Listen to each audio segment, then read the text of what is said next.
Well, good evening, ladies and gentlemen, and especially to my fellow New Yorkers. It's Bob Guns bringing you the Concern Forum all the way from Kampala, Uganda.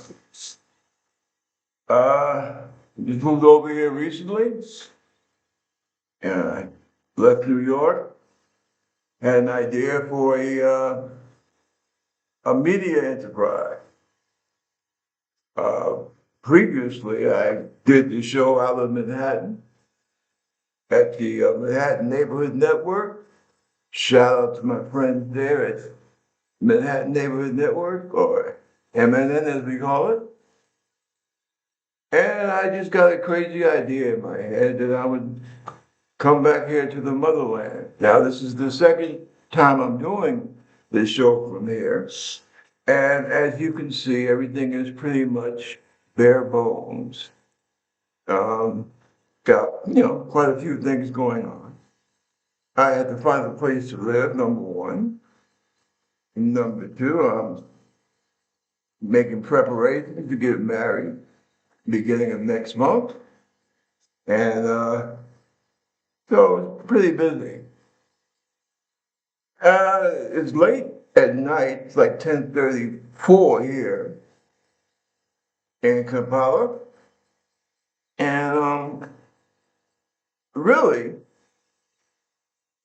instead of working, how should I say, trying to fix this bare wall behind me and maybe put up some posters or a bookshelf or what have you. I figured I'd just go ahead and run it like this because so many things are happening so quickly that I just felt I wanted to get right to it. And I tell you quite frankly, I usually don't go to sleep till about 1:00, 1:30, 2 o'clock in the morning because I'm so busy. Ah, here we go.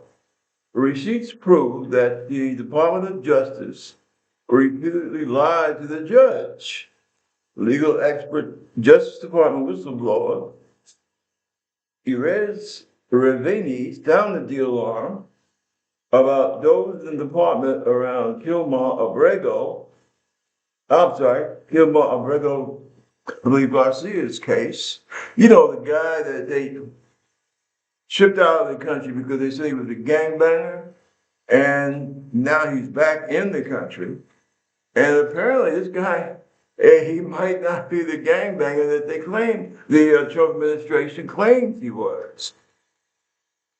Um, things like that keep me up at night.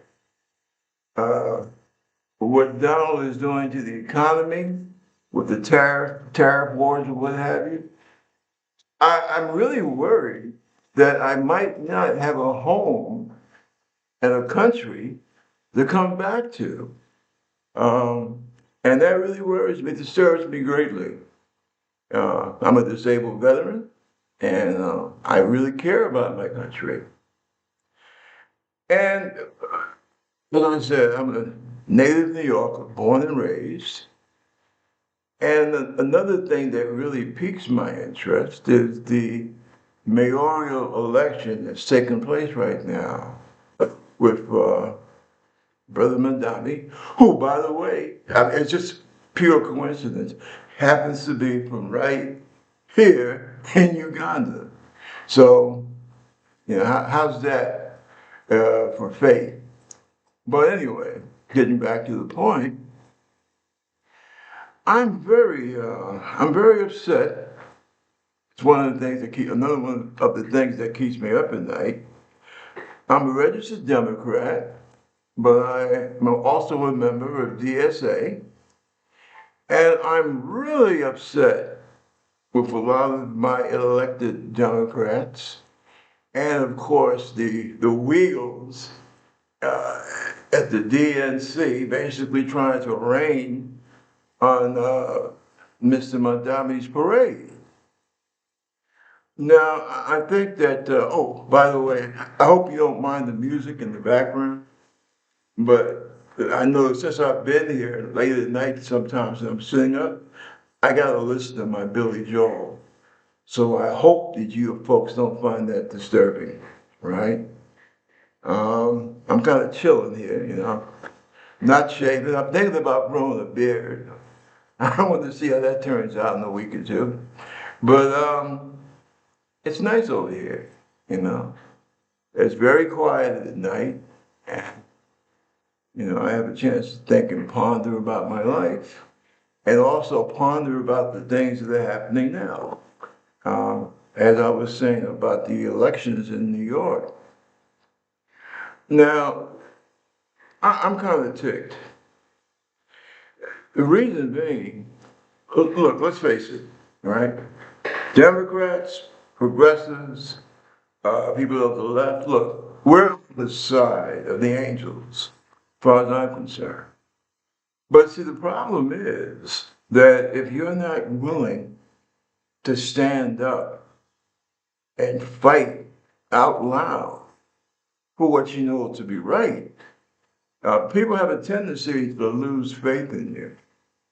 And that's what happened this past November. A lot of folks lost faith in the Democratic Party. And that's how the orange baby God man got back into the White House. Mm. And, I'm hearing all this crap, not just from Republicans, right, but from so-called mainstream regular Democrats elected and, how should I say, party operators that, oh, and that means a socialist, terrible, wow, wow, wow. And what really, really, really gets to me is the fact that the base of the party, people like you and me, um, right now we don't have faith in our Democratic Party people. Now, don't get me wrong, you have some shining stars right now in the Democratic Party, okay? That young black lady from Texas. We have a couple of senators and a couple of congressmen who give them hell. And that's exactly what they deserve. And I appreciate that. I love that. But I'm just saying, on a whole, especially in a place like New York, they really put it this way: the Democratic Party has fallen real short of expectations. And I say this as a registered Democrat who votes in every election. And I always vote for the Democrat. But I just got to I've gotten to the point where I'm kind of suspicious, just like about the other 65, 70% of registered Democrats.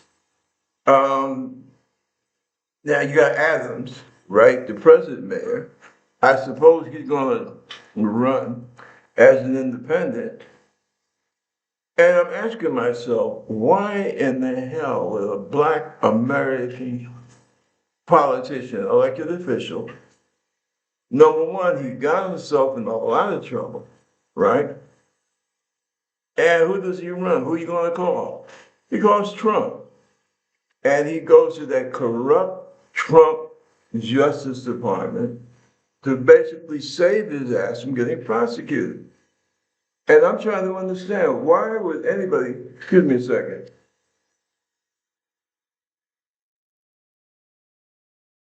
I just turned this down a little bit. I ain't turning it off because I want to hear my Billy Joel and speak to you at the same time. But getting back to the point, who in the hell, or I should say, what in the hell makes him think that the people of New York City are going to, re-embrace this guy for a second shot at the mayor's seat when he's proven himself a person of little character? Because only people of little character hang around Trump and his Justice Department. And I think that that's the way it should be, quite frankly. I get so tired of hearing, well, Mandami has never run anything. Well, he's an elected assemblyman. He is aware of the problems of his district and of all the other districts in New York City. And quite frankly, that should be enough. I mean, I know that we do not live in the time of the founding fathers, right? Remember, the idea was that, you have your own thing that you do, and you take out time to do some public service, do it for a while, and move on. I understand that life is a lot more complicated in the 21st century than it was in the 18th. But the basic principle still remains.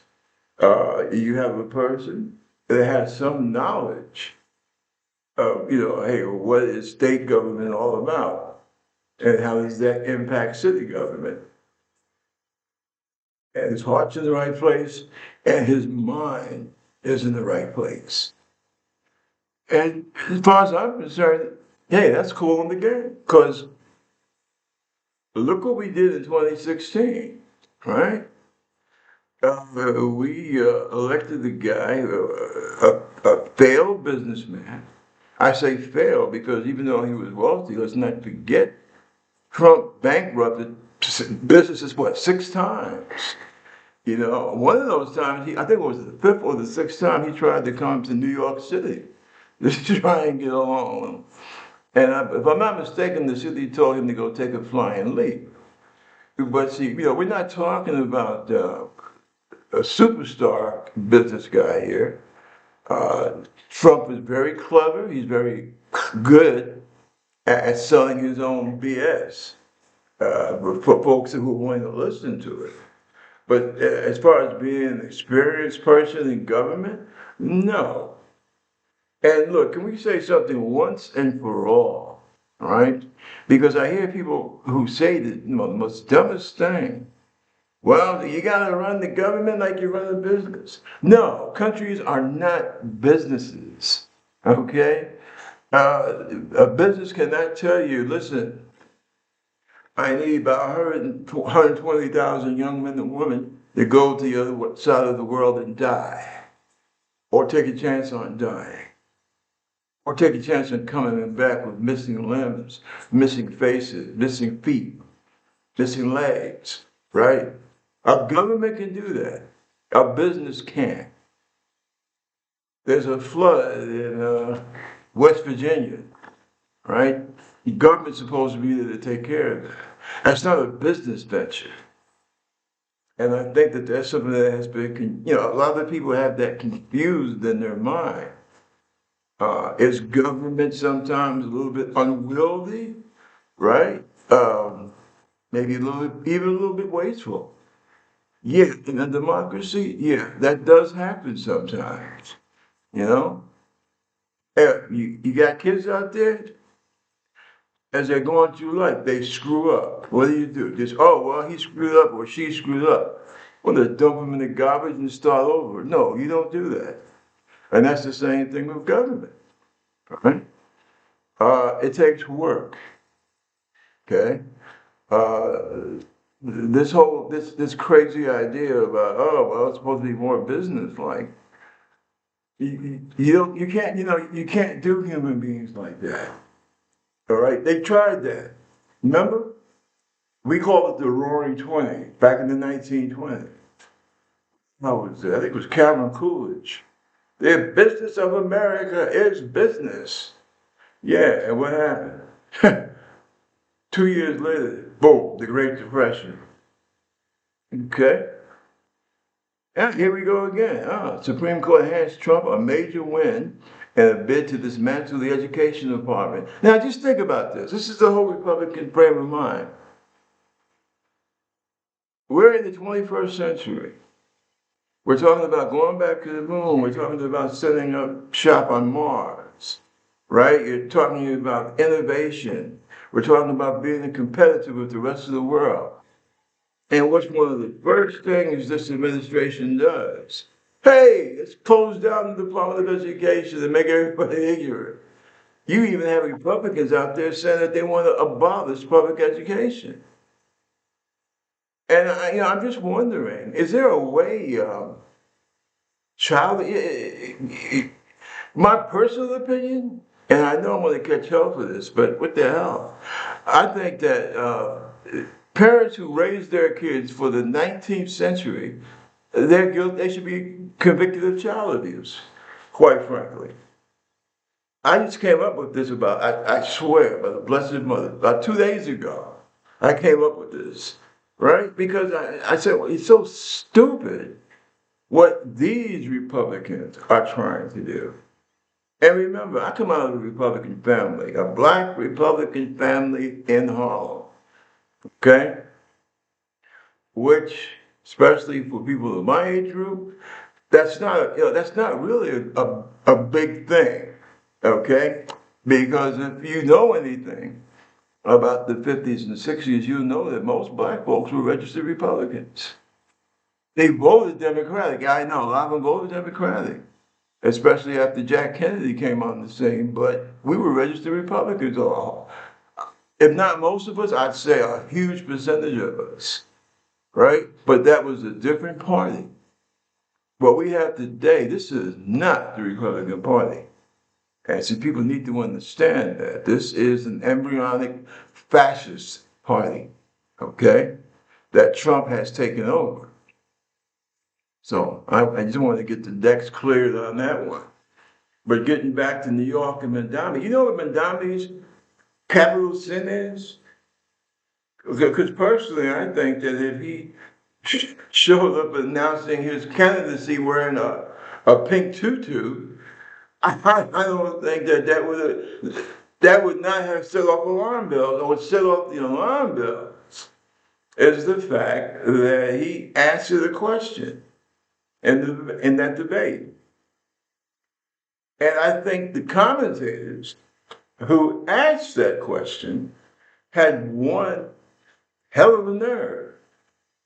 And shoot, I forgot what network that was that the debate was on. But frankly, I think that that particular station, they need to be indicted for malpractice. Okay, media malpractice, quite frankly. How many? I know Cuomo was up there. Was Adams up there? And two or three other cats, right? And the lady that's the head of the city council, I don't know what the hell was on her mind. But the question, and I understand, okay, I'm Navy, all right? No, there's no such thing as a dumb question. I used to believe that, right? But the question that they asked at that debate was truly dumb. If you're elected mayor, where's the first place that you're going to go? Now, we got in New York City, we have a problem with violence. We have a problem with drugs, especially fentanyl, okay, being used to cut all the narcotics. Okay, we have a problem in terms of people being able to see doctors. We have a problem with people being able to have 3 square meals a day. We have a problem with people who have to live in their cars or live in shelters or live in the streets. We have a problem with the children of those people having to live in cars or live in shelters or live in the damn streets, right? We have a problem with public transportation. It sucks, all right? And I say that having been born, and I was practically born in the subways, all right? It's terrible. I know when I came back from the Gulf War, I couldn't believe how bad things had really started to get, had gotten, excuse me. And they're much worse now. And it's just, for those people, those so-called journalists, those so-called New York journalists to ask the question that they ask. I find it insulting. I find it a betrayal of New Yorkers. Where are you going to go? Where are you going to go as soon as you're elected? Where do you plan to go? Once you get elected. I mean, what the hell is it? What the hell are they supposed to? What's the answer to that? Gee, I want to go to Disney World. I mean, you have just been elected the mayor of New York City, still one of the best known, greatest cities on the planet. Why in the hell are you going to go any damn place? Why is that even a freaking issue? It doesn't, I'm sorry, it doesn't compute.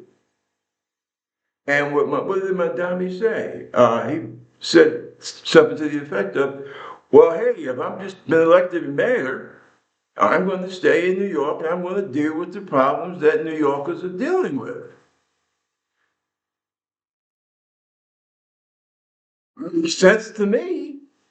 you know, if you're not going to do that, then what the hell did you run for mayor for in the first place? I mean, my God, our brains have turned to schnurd over the last 10 years. I mean, really. And that was taken by uh, on far too many establishment Democrats and naturally Republicans to be some type of like anti-Semitic thing. Oh, here we go. No means no. Andrew Cuomo buried in mockery for refusing to accept loss. Cuomo was routed in a shock upset last month when Democrats rejected him in the primary for mayor of New York City in favor of Mondami. You know, one thing, and this goes for establishment Democrats and Trump MAGA Republicans, right? I'm not stupid. Now, you might not like some of the views that I hold, but I'm not stupid. Now, we got a lot of people in this country. Some of them have views I don't think, I don't particularly care for, but they're not stupid, right? And I think that one of the problems that we have in this country about politics that is a real threat to our democracy is that many people feel that their politicians from both parties think that they're stupid. Don't come, you already got a rap sheet while you were in office the last time. Why the hell do you think you're going to come to another, and take a shot running for another office, right? And think that, oh, well, they're going to welcome me with open arms. Yeah, I just, it's just like our mayor, Adams, there. It's like I said before, this guy was doing some kind of hokey dokey, hanky panky. Now, is he guilty? Who knows? You know, I know I'm accused of something. The first thing that'll come out of my mouth is, listen, damn it, I want to have my trial. I demand to be heard. I demand for the evidence against me to be presented in open court. And then we'll take it to the next step and see, tried, I'm guilty or I'm not guilty, whatever. But as soon as I see that I'm getting, I'm starting to get hot water for the choices that I made, instead of standing up for the justice system and saying, yeah, let's go to court and let's see what's what. No, I'm going to run to the Department of Justice, this Department of Justice that allows people in America to be kidnapped off the streets without warrant, and that's who you're running to for your protector, right? The head of whom is a convicted sexual abuser, business thief, right? Draft dodger. I throw that in. I got like 20 some odd years military, so I throw that one in because it bothers me, all right? But this is the people that you're going to run to. And then you're going to come back to New Yorkers and say, well, hey, man, I'm your mayor. Give me another shot. I don't, I don't understand these guys. I really don't. You know. So you're going to jump on Madami and you're going to accuse this man of being an anti-Semite? Because he says the first thing he's going to do is try and take care of business in New York City? Listen, as far as his proposals are concerned, I don't know. Will they work? Who knows? Anybody that gets elected to office, it's a crapshoot. But that's what we call democracy. See, guy runs for office, a gal runs for office. Let them shoot their mouth off, and if you like what they say, you vote for them. And then you see if what they said matches their ability to make it happen, or maybe they might be great people, but their particular plan might just not work. You know how many things FDR tried when he was elected president? Everybody looks back, oh, FDR was such a great man, great president. Hey, look, he came in there, he had been governor of New York, well, as far as being a president, and he had a bunch of ideas. A lot of them didn't work. A lot of them didn't, he wasn't able to push through. But the overall good that he did saved the nation. And for you people out there who always think about the dollar, thank FDR, okay? Because he saved you, right? When you were too stupid to save yourself. I'm talking to all you rich elite so-and-sos out there, all right? Honest, intelligent Republicans agree with that, by the way, okay? Who was it? President Eisenhower? Oh, he was a real loony liberal from the left, right? Yeah. What did he say?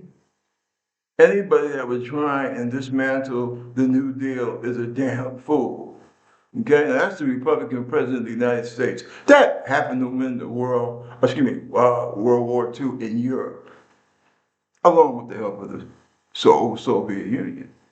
But yeah, so this idea about, attacking Madami's ideas because, oh, they're too socialist. Listen, um, America, when it comes to education, right, we're not even in the top 5. We should be, but we're not. I think what Japan is number 1. Germany is number 5. Finland, Sweden, Denmark, like that. All right. So we're not up there. All right.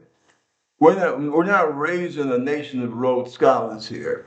Okay. So we got to understand that first of all, and perhaps that's the reason why it's so easy to scare many Americans with words. Socialism. Oh, socialism.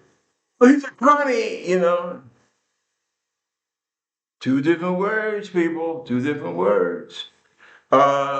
Socialism is a system by which the government, meaning us, because remember now, in democracy, we are the government, right?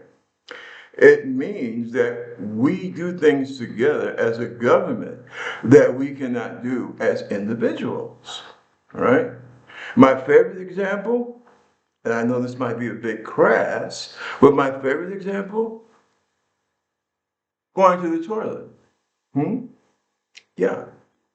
How many of you out there take care of your own waste. You don't. You have a department of what? Sanitation or waste management or whatever you want to call it, right?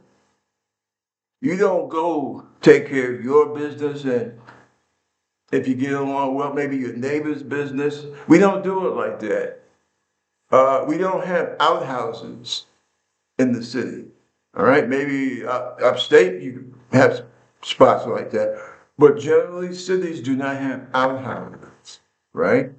We have a department made up of people whose job that is. Second example, law enforcement.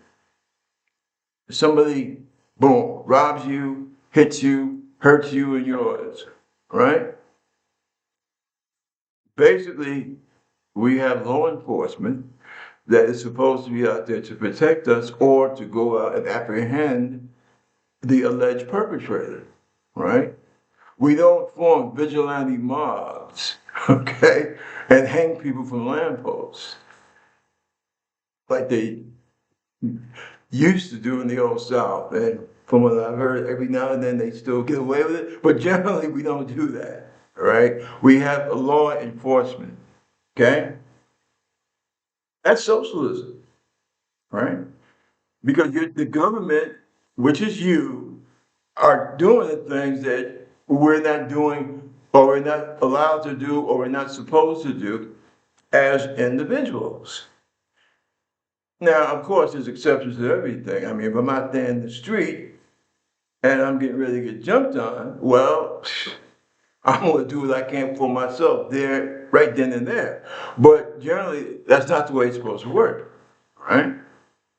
As again, I repeat, we have systems set up by the government, meaning us, to take care of things that we ourselves cannot do as individuals. That's all it means.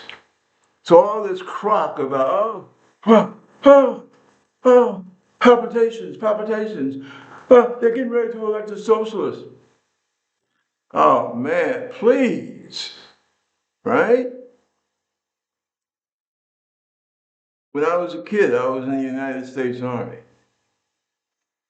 When I went to college for a couple of years and came back to the military, I was in the United States Navy, which I consider my primary branch of service. Wasn't in Bobby Gummis's Navy, right? Wasn't in the Harlem Navy, right? I was in the United States Navy, which represents all of us, okay?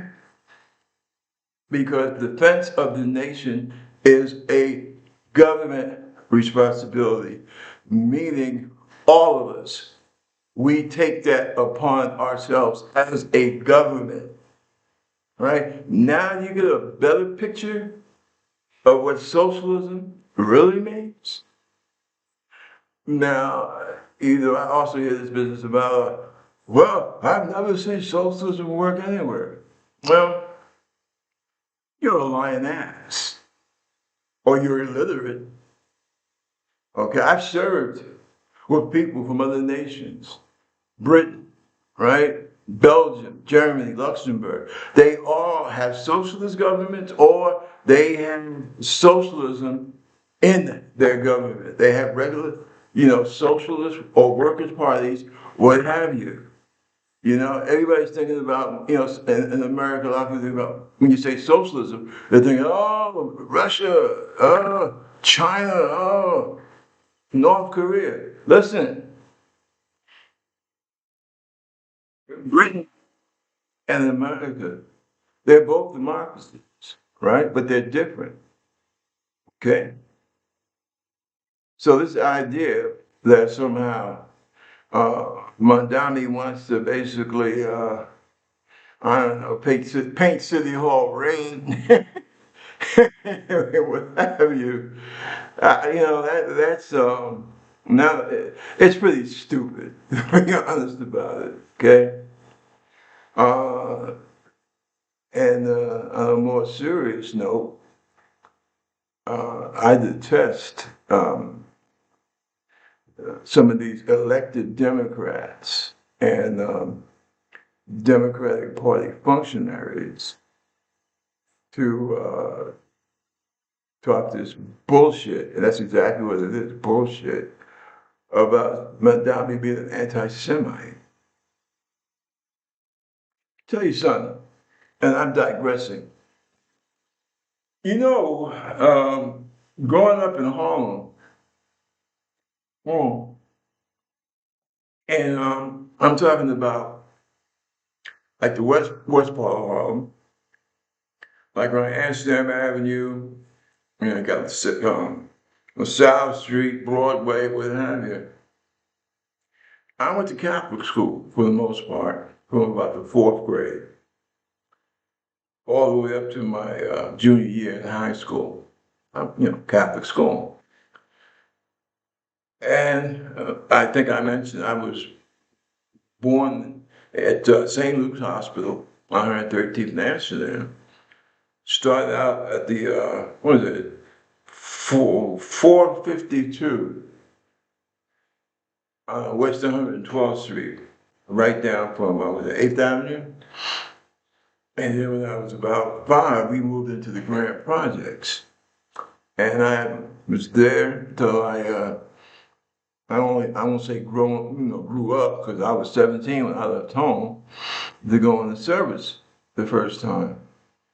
But in between that time, I Catholic school education, also attended Riverside Church, an interdenominational church, even sang in the choir. Uh, Attended the was it Yeshiva Seminary there on what's that 123rd Street and Broadway. I used to go there for the supper, the whole Passover thing. Um, and of course, I also attended, Catholic Mass, and I was an altar boy, hell. So the whole, anti-ethnic, anti-Jewish thing, right? I mean, I had heard of it, you know. I really never really confronted that growing up. I didn't come across real virulent anti-Semitism and anti-Latino. I mean, pardon me for saying this. I'm just speaking facts here. I never heard from another human being the term wetback or kike until I was a grown freaking man, a young man in the Navy, in a fighter squadron stationed at Jacksonville, Florida. Right? And that's like 1987, 88, right? And as a matter of fact, that's one of the reasons, and I mean, I handled it badly. And I love the Navy, okay? If somebody were to come to me right now and say, "Boom, the magic time machine, I'm sending you back to 1979 so you can join the Navy all over again." I'll be, yeah, take me, right? Well, hold on a second, because that would mean, well, yeah, I would be out by now. I'm getting ready to say I would hate like hell to have Trump for commander in chief. But by the time he got in 2015, I would have already done my, what, 20 years, 20, 30 years, whatever. So yeah, I would do it over again in a heartbeat. But I had to admit, and that's why I will never have any respect or love for the state of Florida. Because that's when I first saw, I mean, really based on, pure Southern hatred. And I guess by that time, so much stuff had happened that, and let's face it, I mean, I'm not no Muhammad Ali, but you meet me in the dark, I'm almost 6'2", right? And at that time, I was 213. I was a kickboxer, and a lot of things people wanted to say to me, they wouldn't say it to my face. They would say it down below decks. right? What they did say around me was those remarks: kite, wetback, bean picker, Jew bastard, so on, so forth, right? And I had he was technically my supervisor. He was a E6. He was a first class petty officer, and he was a Mexican American chap. I think his name was Rodriguez, right? And his first name was Hernan. No, Richard. And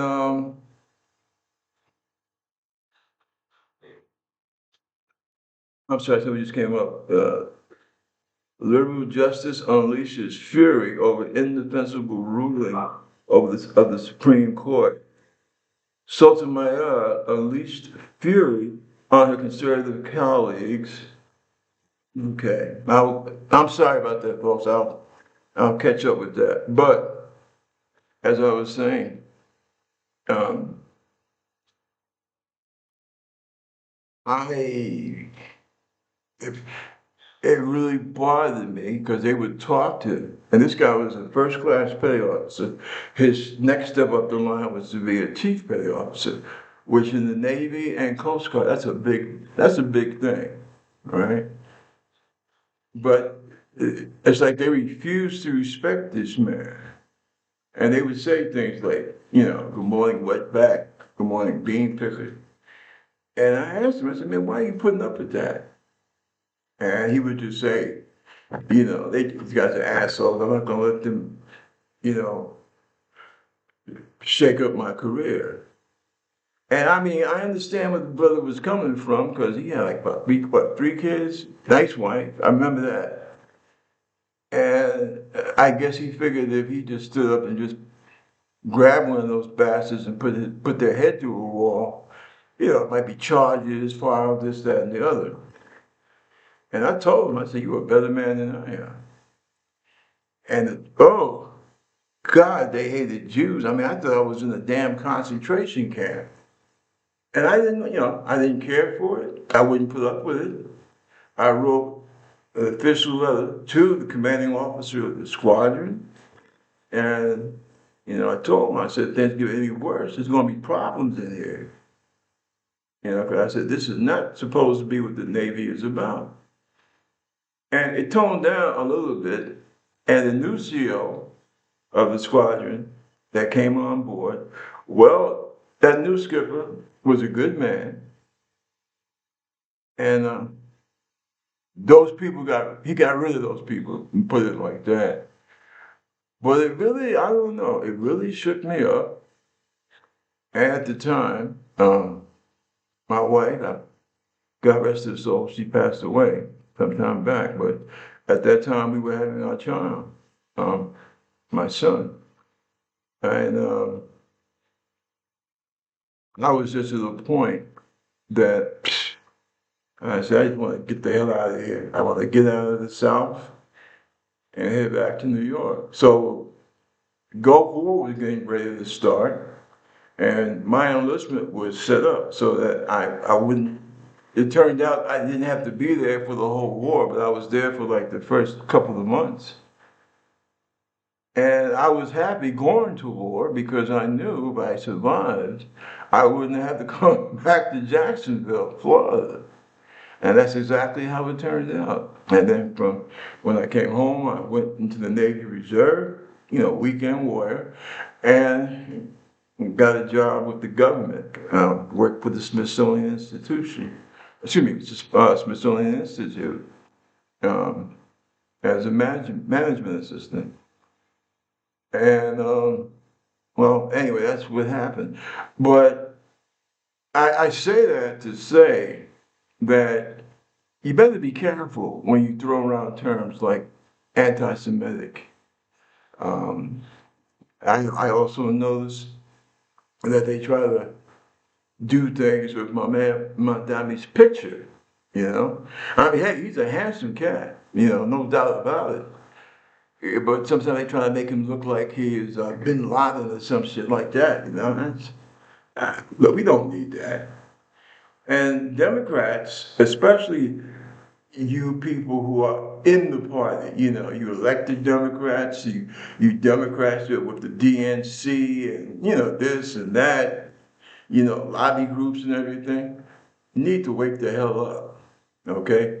Because the fact that Mandami gets the applause that he gets from the person in the street, from the Democrat and the independent in the street, you need to wake the hell up and take notice. Seriously. Now, we got a monster in the White House, okay? He has his own police force called ICE. He has his own pressure group called MAGA, right? And that's what you need to be putting your attention to. That and the fact that you got hungry people in this country. You got people who don't have health insurance, okay? You got people who are not getting educated. You got people who are not safe, right? Not only do they have to fear the wild people with guns, right? You have a government that says we're going to take away your defense from natural disasters, right? I think that you should be concerned about that. I think you should be concerned about the fact that you have an administration. They want to starve children by taking away the food stamps, but they want to give a tax write-off for people who buy silencers for their weapons. Okay, those are the things that you need to be concerned about, right? Mandani has a set of programs. A lot of them, to me, they sound damn good. But let's try it. Let's try it and see if it works. We have to try something. The man deserves a chance. Number one. Number two, you also, as a party,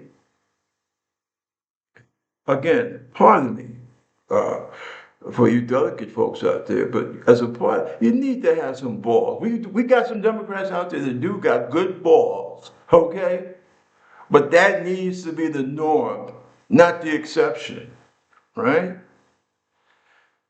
Yeah, I know you got a lot of people say, oh, the Democrats, they want to be the nanny. They always lecture me and whatnot. You know what you do with people like that? See, that's the other side of the coin. Sometimes you got to stand up and say, well, hey, if you don't like what I'm saying, screw you. But these are the facts. And if you're not mature enough to handle it, that's your problem. Because remember, a lot of our voters are not always right in this country. I'll give you an example. It was a real pain in the ass. I mean, people hated for these guys to come around. Nag, nag, nag, right? With their sense of moral rectitude and their lecturing, blah, blah, blah, blah, blah, blah, right? Yeah, you know who they were? They were the abolitionists. And history proved that what they were saying was right. Sometimes being right doesn't mean you're going to be popular, okay? But the main thing that the Democratic Party needs to keep in mind, right now, we're in a situation where people need help. Minor people need help. As a matter of fact, Trump's main supporters are the ones who are getting screwed. Between them and the Latinos, they are getting pardon me, they're getting the shit kicked out of them, right? All the people that supported Trump, they are the ones who are getting body slammed.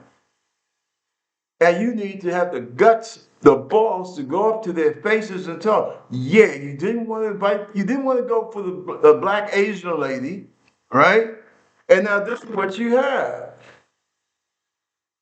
And you especially need to say that to places like Texas, where, God help us, all those dead people. By the time this thing is over, I will not be surprised if you have close to 300 bodies.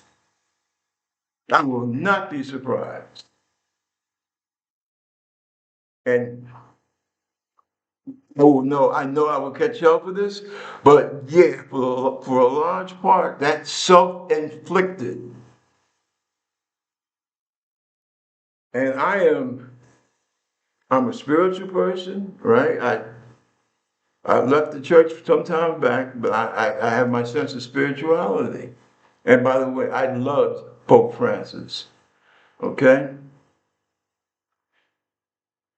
And I am not so modern as to believe that sometimes things happen in this world that maybe we don't understand exactly how it went down or why. But maybe the Creator, God, fate, whatever, Allah, Jehovah, whomever, right? Maybe someone's trying to tell us something, right?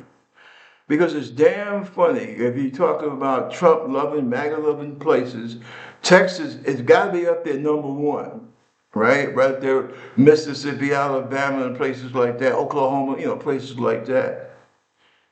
And look at the devastation that was caused. Those people didn't have a freaking chance. No one, right?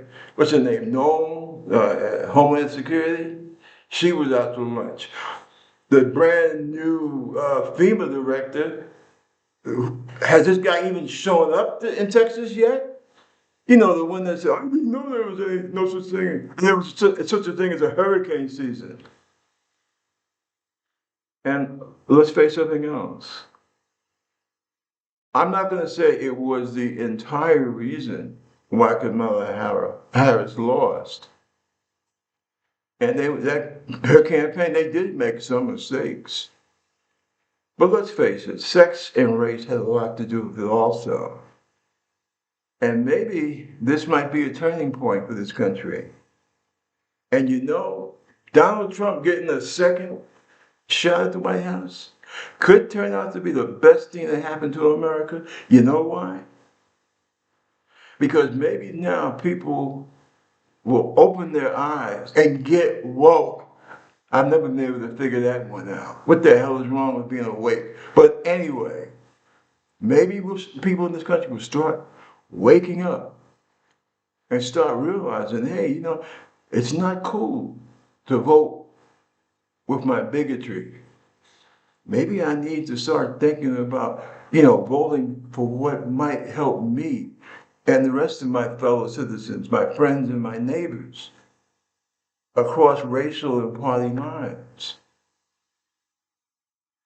Maybe they'll start to realize racism, bigotry, it can be, not only is it stupid, it can be damn expensive and even fatal. So, getting back to the original point, yeah, we need to give Mandami a chance. And Democrats, you need to get behind this man because he's a winner. Unless you're going to keep trying to work to tear him down so that he doesn't win, which will gain the party and New York absolutely nothing. And as far as, all the rich people will leave, well, hell, rich folks, you already paying high taxes. And if you think that your country or your city is not worth maybe a 1 or 2% raise, maybe you don't belong in New York in the first place. Listen, it's running late. Uh, I got housework to do, and it's almost midnight. So listen, take care. Okay, see you next time, and support us. Support the Concerned Forum. Give me give me a check or whatever, right? Or if you don't agree with what I say, you can let me know that too. I'm open-minded, or at least I try to be. Listen, from Kampala Uganda, you folks take care. God bless you, New York. I love being here in Africa, but I miss New York. God help me, I miss the Bronx. Take care. Love you. Peace.